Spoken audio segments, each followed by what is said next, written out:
Caitlin Clark came back and changed everything. Keep it down! No! Good job. No, we can. Whew, good dub. Squad needed it. Played Fever Way. I love it. More of them.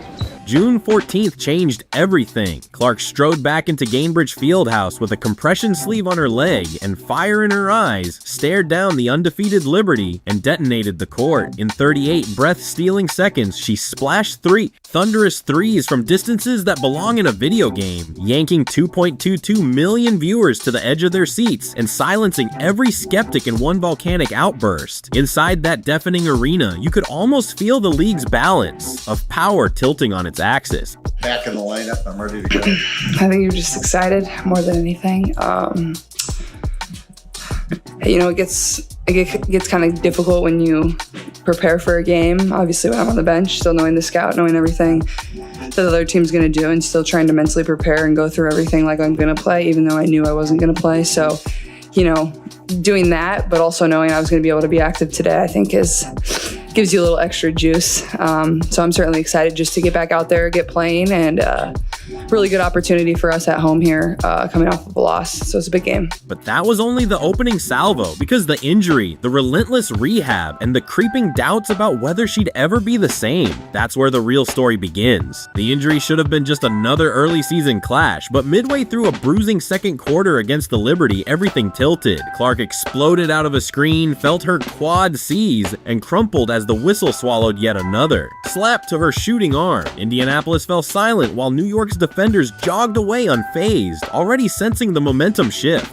By the time trainers helped Clark limp to the locker room, the Fever's slim lead had evaporated and social media was busy slow motioning her grimace from every angle. A quad strain is the cruelest injury for a guard. It steals the first steps, the lift on a jumper, even the rhythm that makes a logo 3 feel inevitable. Then she holds her, watch this, with her shoulder and on her arm when she follows through and then fouls her for the 4th time on her arm. It's cheating, it's plain as day. The haters will say, she got locked up. Yeah, if you're fouling the whole game. But I'm going through this entire game. The corrupt refs gave this game to New York and they still barely won. Still, all the film rooms, ice baths, and skeptical headlines in the world couldn't quiet the champions up north, unless Clark found a way to turn rehab into revenge. While critics dissected slow-motion replays, Clark disappeared into a cocoon of ice baths, resistance bands, and relentless film study. Each morning started before sunrise with quad-strength drills cruel enough to make veteran trainers wince. Eccentric. Squats, single leg jumps, treadmill sprints ratcheted up one brutal notch at a time. Coach White has told me, like, just give yourself a little grace as you kind of figure things back out, as you get back into the groove here. You know, I've missed 5 games. My teammates have played 5 more games than I have. So it's just going to be a little bit of, you know, shaking the rust off, giving myself some grace. But I feel like I've prepared in the manner that I'm ready for this game. I feel like I've been great in practice. I feel like our team has been really good in practice. And you know, obviously practice isn't the exact replica of a game, but I think Coach White does a really good job of putting us in situations that are going to be fairly similar.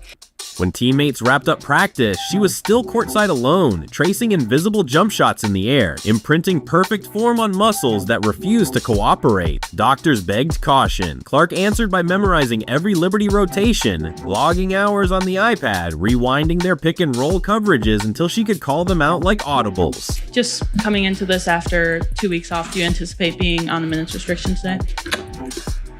Not that I've been told. I don't anticipate, you know, a certain level. I'm not a huge fan of minute restrictions. I think that's silly. I told them, you know, I don't want to come back unless I'm 100% full go.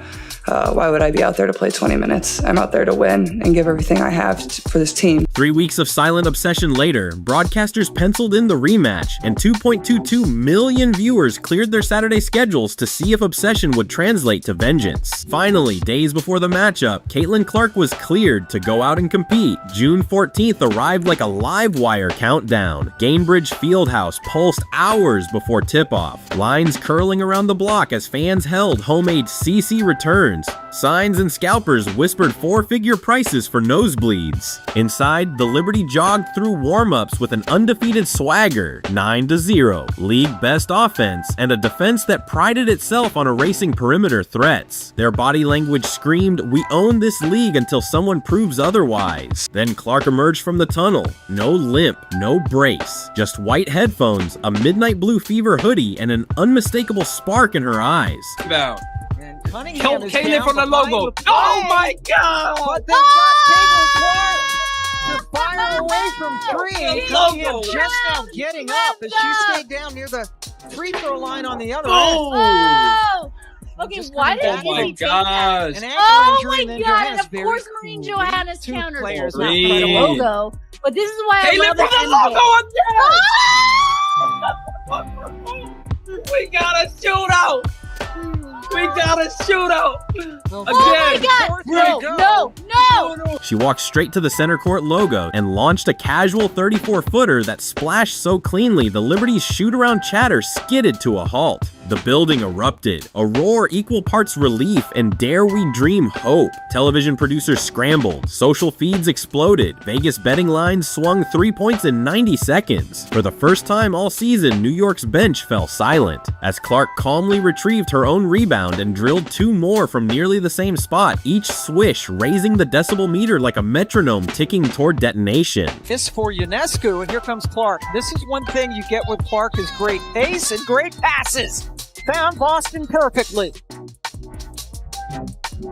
The stakes transcended a single win. If the Liberty held serve, they'd stamp their dominance on a national broadcast and bury any Fever title talk before summer officially began. But if Clark's leg held firm and that limitless range ignited, the reigning champs risked watching their perfect record and the league narrative shatter in prime time. And then, with the game clock barely moving, 38 seconds of pure chaos rewrote every expectation the Liberty thought they understood. The opening minutes felt like a heavyweight stare down, body blows in the paint, trading jabs from mid-range, neither side flinching. Then, with 4:11 left in the first, Clark dribbled across half court, glanced at the shot clock, and, instead of running a set, rose from the A in the Gainbridge logo, 34 feet of nothing but hardwood and hubris between her and the rim. Net, the Liberty bench jolted upright, but before a timeout could even be signaled, Clark intercepted. The inbound pulled again from 28, and the building detonated a second time. T-checker! Ball T-checker! from Cunningham. Get a ball!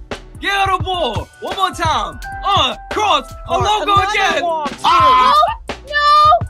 Oh! She's back!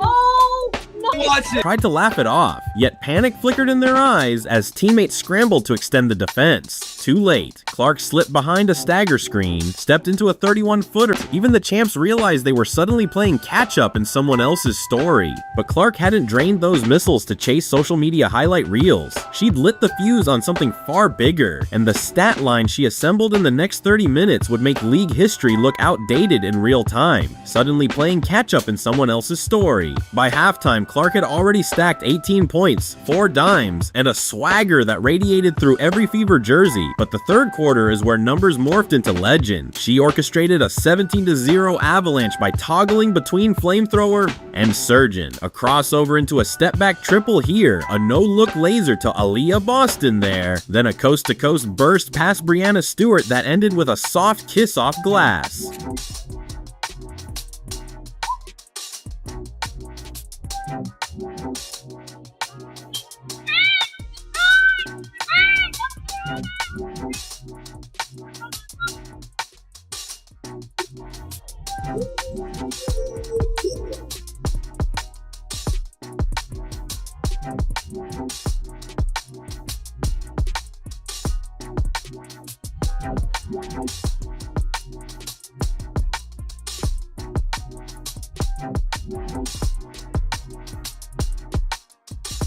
Clark was on fire, shooting and making shots that most people wouldn't dare to shoot.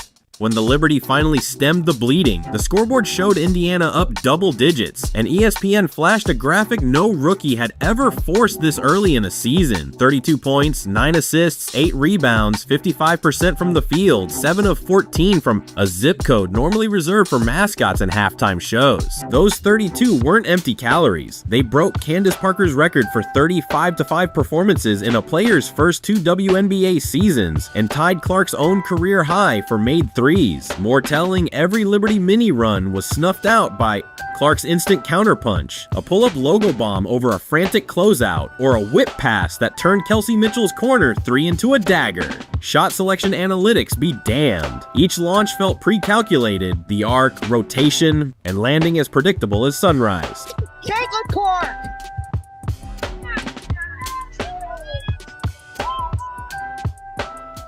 Then steps back with the 3 over Brianna Stewart.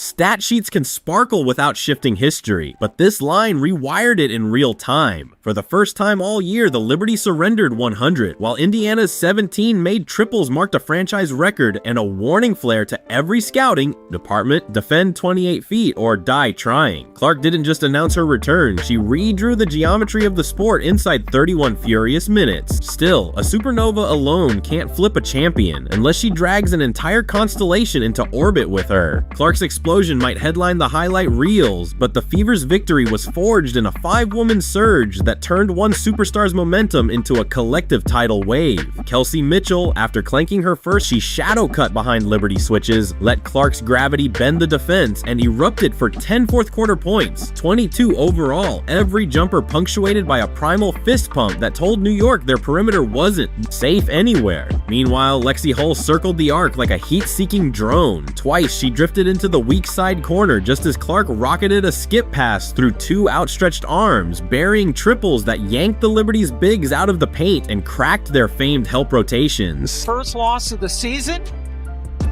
Caitlin Wisely. Dagger. Kelsey Mitchell lighting it up here in the fourth quarter. Inside, Aaliyah Boston waged a war of inches against Jonquil Jones and Brianna Stewart, carving out space on pure will. Her stat line: 10 points, 11 rebounds, reads workmanlike, but each board arrived in a phone booth scrum, prying the ball from fingers that usually own the glass. Found Boston perfectly. Boston being very physical with Savali. Count it. Fake left, drive right, make it all look so easy. Blocked by Boston. Keep it down.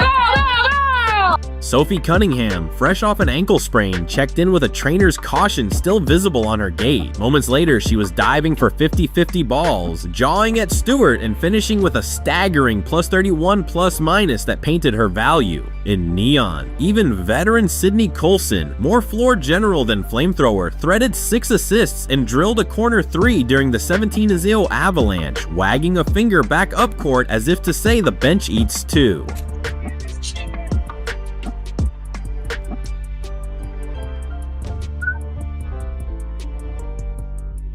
Suddenly, the Liberty's aura looked paper thin, and the scoreboard wasn't the only thing unraveling. For 9 straight games, the Liberty had masqueraded as inevitable. Swarming defense, machine-precise offense, a fourth quarter swagger that felt downright dynastic. Clark and the Fever blew that illusion to dust in 40 minutes. New York's vaunted perimeter attack clanked to an icy 6 for 29 from deep, while their help rotations arrived a heartbeat late on every extra pass.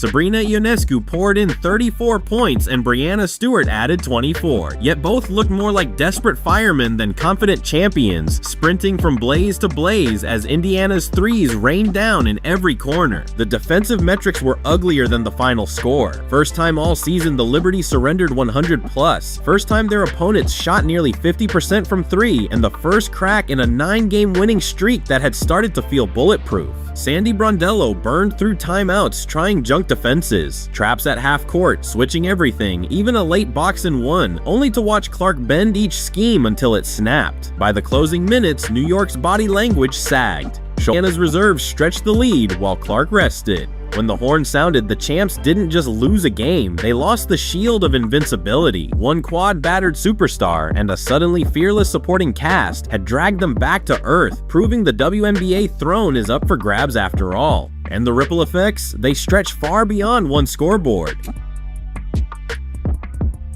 Clark nailed it.